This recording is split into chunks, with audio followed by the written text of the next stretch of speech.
Durante más de 2000 años, el Vaticano ha sido el corazón espiritual del cristianismo. Un lugar sagrado que alberga los restos de los mártires, la cátedra de Pedro, y los secretos más inconfesables de la humanidad. Bajo sus majestuosas cúpulas y mármoles impolutos, se esconde un mundo de intrigas, documentos ocultos, rituales olvidados y fuerzas invisibles que claman por salir a la luz. Este no es un documental sobre la fe, es un viaje al sótano del poder eclesiástico. A las cámaras selladas donde se registran exorcismos con gritos reales. A los pasadizos donde se han tomado decisiones que han costado miles de vidas. A las páginas negras de la historia que el Vaticano ha intentado arrancar, pero que aún arden con el fuego del misterio. Los archivos secretos del Vaticano. Imagina un archivo que contiene más de 85 kilómetros de estanterías. Manuscritos escritos a mano desde el siglo VIII. Cartas de reyes, sentencias de inquisición, pactos de guerra, estudios sobre demonología y testimonios de apariciones marianas. Este archivo existe. Y no está abierto al público, se llama el Archivum Secretum Apostolicum Vaticanum. Solo unos pocos investigadores, seleccionados por la Santa Sede, pueden acceder a una fracción de su contenido.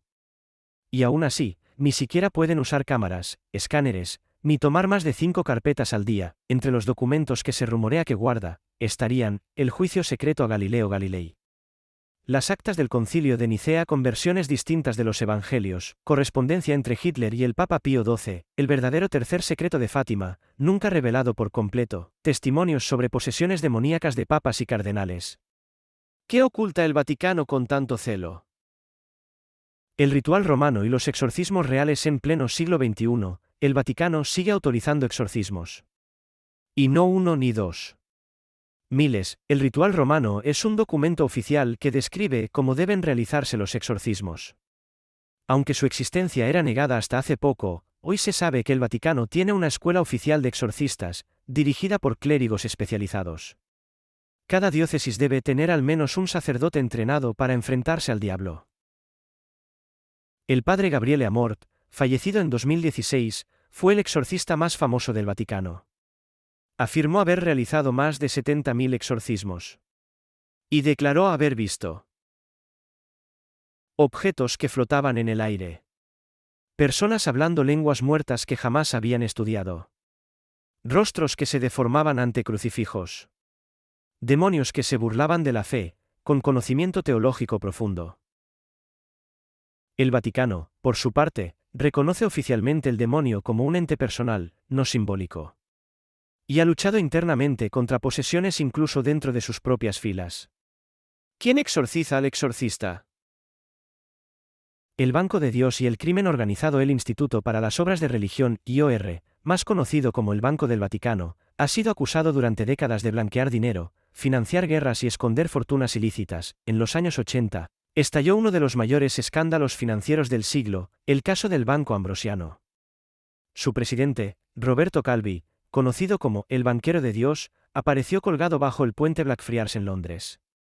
Un aparente suicidio, con señales de ritual masónico. El dinero del Vaticano había desaparecido. El caso implicaba a la logia masónica P2, al Opus Dei, y a mafias italianas. Y al parecer, el Vaticano supo más de lo que admitió. Hoy, el Vaticano sigue sin estar sujeto a auditorías internacionales completas, que se esconde tras las paredes del banco más pequeño y más peligroso del mundo.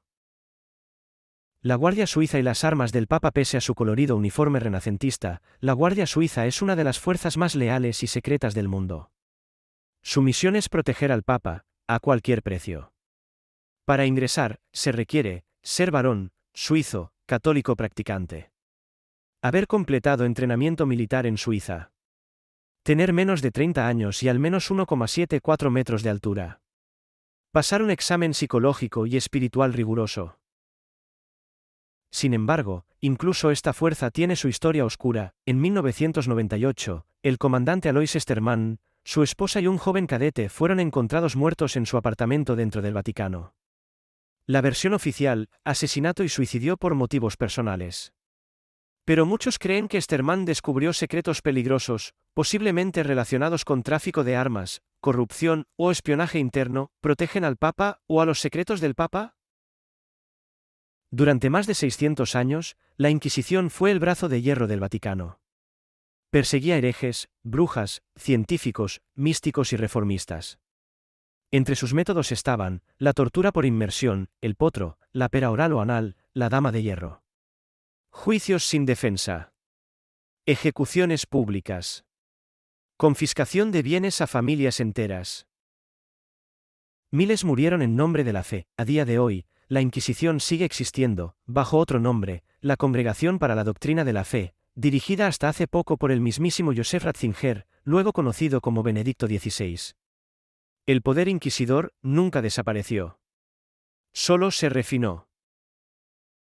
Las profecías del Vaticano. Entre los documentos que más morbo y especulación han generado a lo largo del siglo XX, se encuentran las profecías de Fátima. Según el Vaticano, 3 niños pastores en Portugal fueron testigos de apariciones de la Virgen María en 1917. La Virgen les reveló 3 secretos. Los 2 primeros se divulgaron, una visión del infierno. La predicción de la Segunda Guerra Mundial. Pero el tercer secreto permaneció sellado durante décadas. Cuando el Vaticano finalmente lo publicó en el año 2000, muchos expertos y creyentes coincidieron, eso no era el verdadero secreto. Era una versión edulcorada. Una visión simbólica de un obispo vestido de blanco que moría, que muchos relacionaron con el intento de asesinato de Juan Pablo II. Sin embargo, según filtraciones y testimonios indirectos, el verdadero tercer secreto hablaba de una gran apostasía en el interior del Vaticano. Un papa falso ocupando la sede de Pedro. Un periodo de oscuridad donde el propio clero se volvería contra Dios.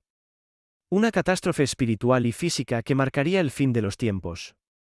¿El Vaticano ocultó deliberadamente una profecía que involucraba su propia corrupción? Secta, silencio y sombra. Los legionarios de Cristo. No todas las conspiraciones vaticanas son medievales. Algunas son recientes, y aún más perturbadoras. La Orden de los Legionarios de Cristo, fundada por el mexicano Marcial Maciel, fue durante décadas uno de los grupos religiosos más influyentes del mundo. Maciel era alabado por papas, multimillonarios y políticos conservadores. Recaudó millones. Fundó seminarios. Aumentó vocaciones. Parecía un santo. Pero su doble vida era monstruosa. Abusó de menores durante más de 30 años. Tuvo múltiples hijos con diferentes mujeres. Abusó incluso de sus propios hijos. Mantuvo un círculo interno de silencio y obediencia total. Y lo más oscuro, el Vaticano sabía de las denuncias desde los años 60, pero lo encubrió sistemáticamente hasta su muerte. Esta no fue una caída aislada. Fue el síntoma de un cáncer estructural. El de una iglesia que prefiere proteger su imagen antes que a las víctimas. Los papas oscuros. No todos los pontífices han sido hombres santos. A lo largo de los siglos, algunos papas han sido guerreros. Asesinos. Paganos encubiertos. Organizadores de orgías y fiestas ocultas. Juan XII fue coronado papa a los 18 años. Convirtió el Vaticano en un burdel y murió, según se dice, en la cama con la esposa de un noble, Alejandro V, de la familia Borgia. Tuvo varios hijos reconocidos, entre ellos César Borgia, temido por Maquiavelo. En sus banquetes, las prostitutas bailaban desnudas frente a cardenales, y se apostaba dinero en orgías de corte papal, y más recientemente, el caso de Benedicto XVI, primer papa en renunciar en siglos, despertó todo tipo de rumores. ¿Renunció por presión? ¿Por amenazas internas? ¿Por el escándalo de pederastia? ¿Quién controla realmente el trono de Pedro? El Club de los 33 y la sombra masónica. La Iglesia Católica ha condenado oficialmente la masonería desde hace siglos. Pero, paradójicamente, el Vaticano ha estado infiltrado por ella en numerosas ocasiones. La Logia Propaganda Due, P2A fue una sociedad secreta masónica compuesta por políticos, militares, jueces y sacerdotes. Entre los miembros se encontraban altos cargos del Vaticano, banqueros, agentes de inteligencia, periodistas. Sus objetivos eran tan oscuros como ambiciosos: influir en gobiernos, eliminar enemigos, controlar medios de comunicación, imponer un nuevo orden moral. El escándalo estalló en 1981, pero muchos creen que la logia nunca se disolvió realmente. ¿Si el Vaticano no fuera el enemigo natural del diablo, sino su mejor disfraz? El ADN de Jesús y la conspiración final en los laboratorios secretos del Vaticano. Sí, existen, hay objetos considerados reliquias sagradas, la sábana santa de Turín, el santo prepucio, huesos atribuidos a Pedro, cabellos de María, e incluso una ampolla con lo que se dice que es la sangre de Cristo. Algunos científicos han solicitado permiso para realizar estudios genéticos sobre esas muestras. El Vaticano ha denegado cada solicitud, porque, una teoría inquietante afirma que ya se ha hecho el análisis. Y que el resultado pondría en duda la divinidad biológica de Cristo, o revelaría que su sangre no es completamente humana. También existe otra corriente aún más radical que sugiere que el Vaticano posee artefactos extraterrestres, sellados junto a manuscritos que vinculan la aparición del cristianismo con seres venidos del cielo, en un sentido mucho más literal. Si todo lo que creemos sagrado fuera una versión manipulada de una verdad mucho más compleja,